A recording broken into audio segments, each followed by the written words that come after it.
générer des expériences pour les publics?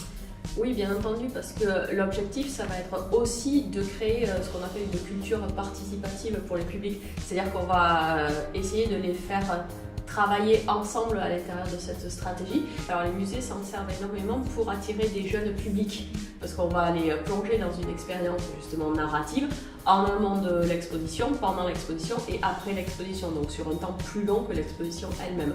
Et on va générer des parcours usagers, comme vous dites, en design. De fait, les publics vont se promener de média en média pour essayer de reconstituer l'histoire qu'on aura nous préalablement en tant que producteurs transmédia éclatés sur différents supports médiatiques. Et du coup, chez vous, ça marche comment, ces expériences en design?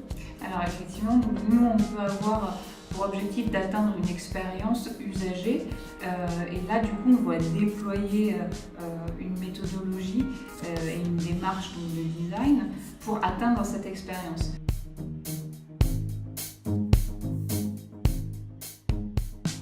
D'une part, on peut avoir le transmédia, les outils et les sphères qui vont le composer. Et dans ces sphères-là, donc transmédia, on va avoir une des composantes qui est le design, qui va participer, par exemple, à générer de l'expérience utilisateur. De l'autre côté, du côté du design, on va avoir donc, la démarche de design.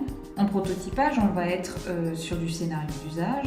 Ces scénarios d'usage vont être donc, testés en itération sur le terrain. Le transmédia peut intervenir en tant qu'outil de communication. Donc là, dans les deux cas, on a, si on peut dire, l'instrumentalisation de l'un ou de l'autre. L'idée du Design et Media Lab, c'est qu'on a un point d'entrée qui est commun autour du world building. Le world building, c'est la création d'univers qui concerne le design et le transmédia autour d'expériences. Et de là, on va avoir des spécificités sur le transmédia en narration, par exemple. Et de l'autre, du côté du design, en UX, donc retour expérience utilisateur, ou alors en design de service. Donc là, ce sont des éléments non exhaustifs qu'on pourrait compléter, et c'est effectivement ces éléments-là qui vont faire le CIS Design et Media Lab. Donc toute l'identité et la spécificité de la rencontre de ces deux disciplines de pratique.